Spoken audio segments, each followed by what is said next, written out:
Hello and welcome to K2Watch with Aamer, Baig and Hasan Miraj. We bring current and important scenarios to you. Today's topic is nuclear devil in South Asia. Before we go to our main topic, I would like to ask Dr. Hasan about the current situation in Middle East. Thank you, Dr. Aamer. Yes, as Dr. Aamer mentioned, today's subject is nuclearization of South Asia, the nuclear devil in South Asia. But before going to this main subject, I would like to briefly comment on the situation in Middle East.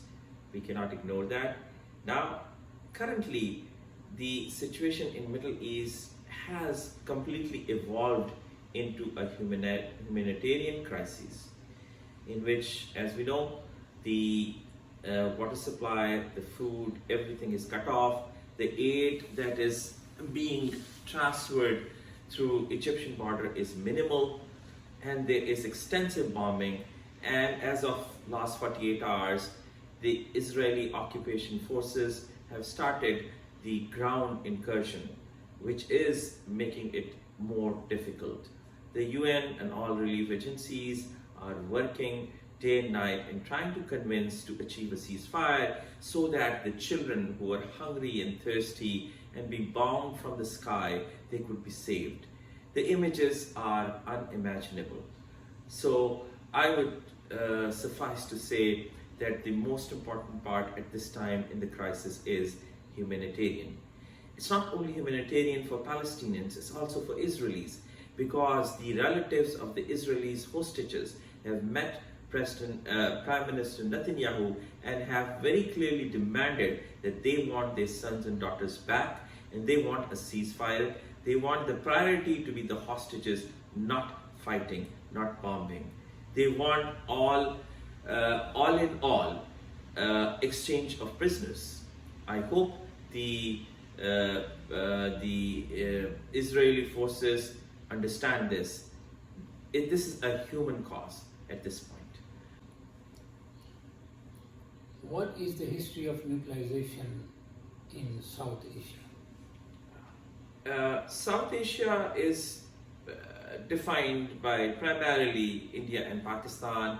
These are the two main national powers in this region.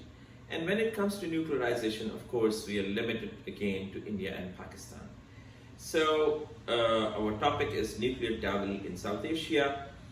Let me go into the historical perspective of nuclear proliferation in South Asia. I'll start with India. So in 1947, the subcontinent was divided into India and Pakistan. And the historical books and the context shows that the nuclear father of Indian philosophy, his name was Homi Bhalba.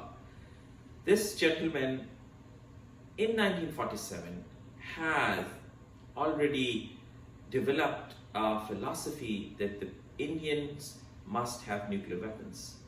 He has talked to Prime Minister Nehru and emphasized the significance of nuclear weapons for India.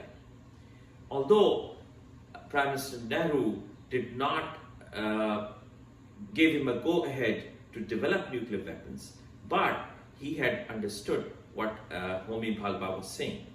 And in 1948, when Prime Minister Nehru was addressing the Constituent Assembly in India, he mentioned about the contemplation and the future of nuclear energy. And he also hinted towards development of nuclear weapons. So I would say here that it's not that the India started thinking about nuclearization long after independence. They had it in mind just after 1947. I think that the Bhabha is the founder of that Bhabha Nuclear Center in India, I guess. Yes, the name resembles the same. He was the father of Indian nuclear philosophy. So the question is, who started nuclear proliferation in South Asia? The answer is simple. India started nuclear proliferation in South Asia. And as I mentioned, that the philosophy and the thought process of developing nuclear weapons had started even 1947, and Prime Minister Nehru has mentioned it. So India had secretly been developing its nuclear energy and has been progressing slowly into nuclearization of its energy process. And in 1968, when it was offered to sign NPT, India refused.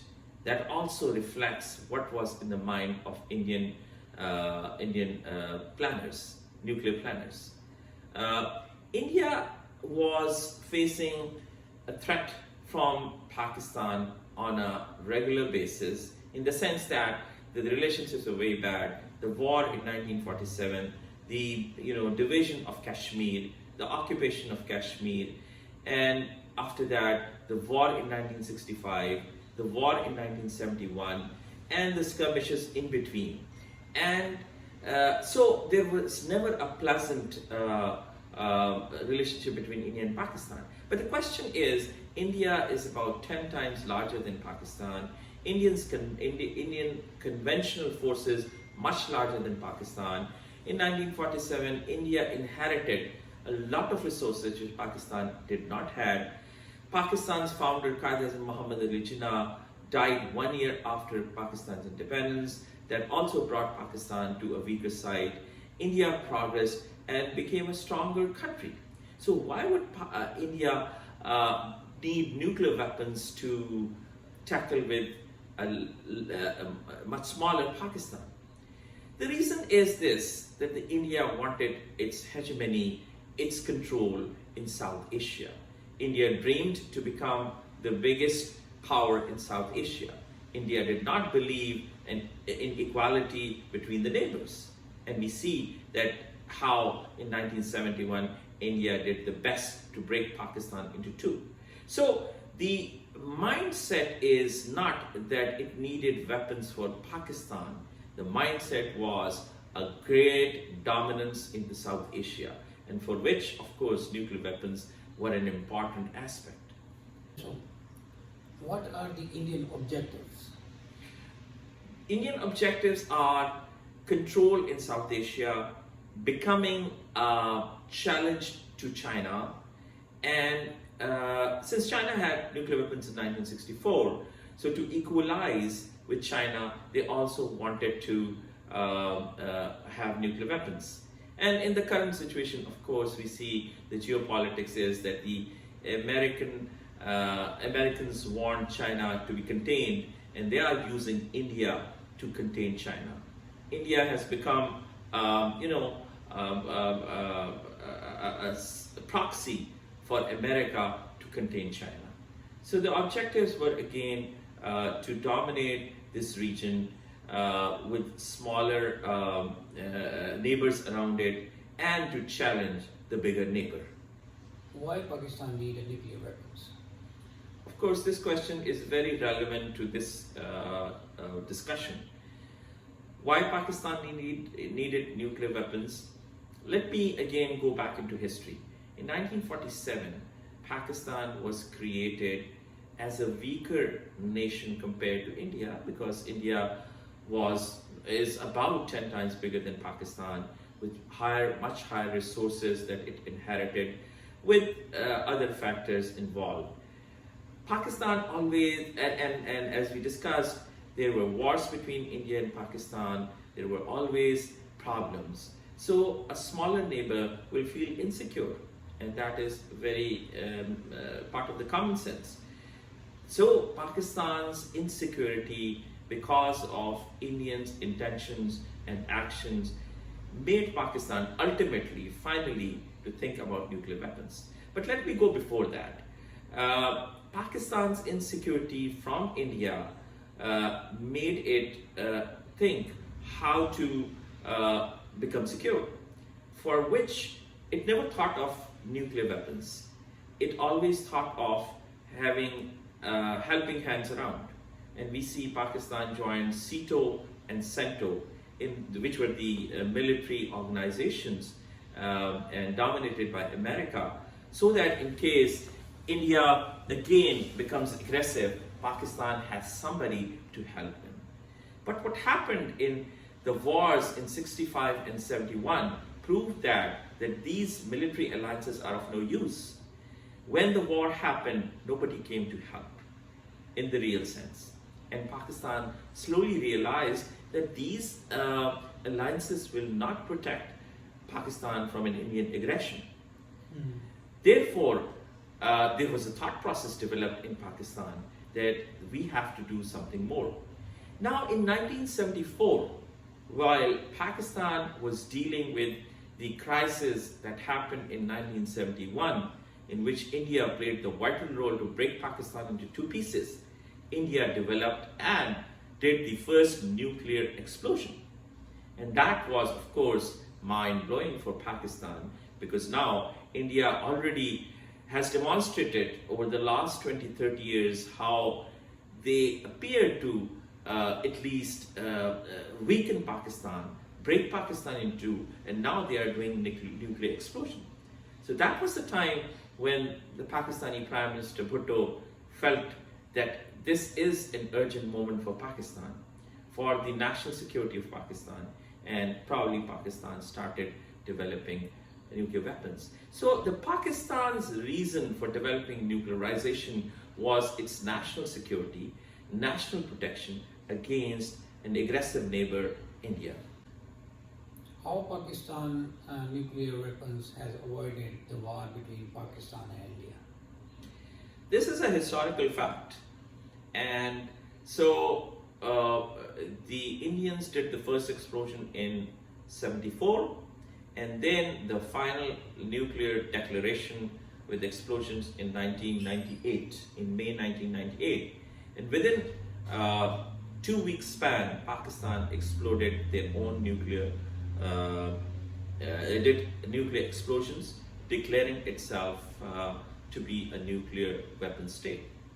And we see, if we look at from 1947 to 1971, Pakistan was attacked by India in 1948, in 1965, in 1971, and in between there were many skirmishes in which India again acted aggressively and showed its muscle power. But since 1998, there is no war. Today is 2023. So this is a historical evidence that possession of nuclear weapons by Pakistan has kept away India from its continued aggression. Had not Pakistan had nuclear weapons, India could have done many misadventures. India has done many misadventures already. So this is a proof that Pakistan's nuclearization has stopped the war between India and Pakistan. Because now India knows very well that if they attack Pakistan, they will have a very serious head injury this time. So it has been a deterrent towards war. And KL Advani was saying when they did explosions that we are going to capture Lahore and Kashmir and all Yes. that. Yes. Thanks for reminding me. In May, when they did first nuclear explosions, within few days, Mr. Advani, who was a prime leader in India, he threatened that we can, in some words, that we can capture Lahore. And if I personally believe that if Pakistan would not have exploded nuclear or done nuclear explosions within 2 weeks, India would have thought that Pakistan has no nuclear weapons, and India probably would have attacked Pakistan, thinking that this is the time to bring the dreams of greater India. The dreams of greater India are that Muslims ruled the whole Indian subcontinent for 1,000 years, and then came the Britishers for 100 years. And when the Britishers were leaving, the Hindus of India thought this was their time to rule the whole Indian subcontinent, but that did not happen, and the dream shattered. So that dream is still there to rule the whole Indian subcontinent, including Pakistan, Bangladesh, Nepal, Burma, Sri Lanka. But probably the explosions within 2 weeks by Pakistan in May stopped India and gave them the clear picture that the things have changed. Is the Islamic bomb of Pakistan is threat to Israel? I don't think so. Islamic bomb has to follow Islamic principles, and the Islamic principles are: do not be an aggressive. We are supposed to be defensive, and I don't think so. It's a threat to Israel. It's a threat to an aggressor, whoever it may be. Anybody who becomes a threat to Pakistan will face the threat from Pakistan. So it's called an Islamic bomb because it's only the only Muslim country that has a bomb is Pakistan. Otherwise, the Indians have a bomb, French have a bomb, British have a bomb, Russians, Chinese, Americans have a bomb. Nobody says a Christian bomb. Nobody says a Jewish bomb. Israel has. Nobody says a communist bomb. Why they say Islamic bomb? We have to think why it is named Islamic bomb. However, there is no term as Christian bomb, Jewish bomb, communist bomb. Okay. At the end, we always discuss about the status of Indian minorities. So I would like to ask Dr. Hasan, is there any news from them? There are always news. The minorities, the Christians, the Muslims, the Sikhs, and the Dalites, they are suffering persecution, discrimination, harassment, lynching in India since the Hindutva government has come into power. But a few things that I want to mention here is one is the American Senator Tammy Baldwin from Wisconsin. He has put a resolution in Senate which says that the U.S. government, the White House, should engage India to stop the persecution of minorities in India. This is very significant. Wow. You see, the Senate and the Senator, he is putting a resolution, which means that the persecution of minorities in India has gone to such a level where a resolution in the Senate has to be put.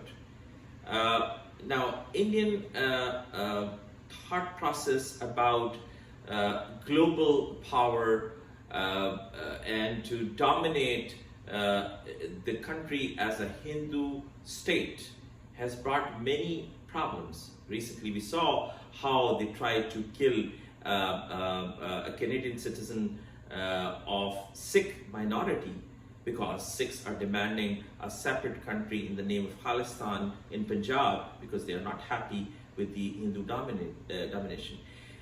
Just recently, the Qatari government has given death sentence to 8 Indian nationals who were working in Qatar, and they have been seriously alleged and convicted spying for Israel. Wow. So we can imagine what Indian government is involved into international conspiracies. They are facing death sentence in Qatar, and these are ex-naval officers. Thank you for watching. That's all from now. Please keep on watching our channel, subscribe it, share it, and don't forget to comment. Thank you very much. Thank you, Dr. Hasan. Thank you, Dr. Aamer. Thank you.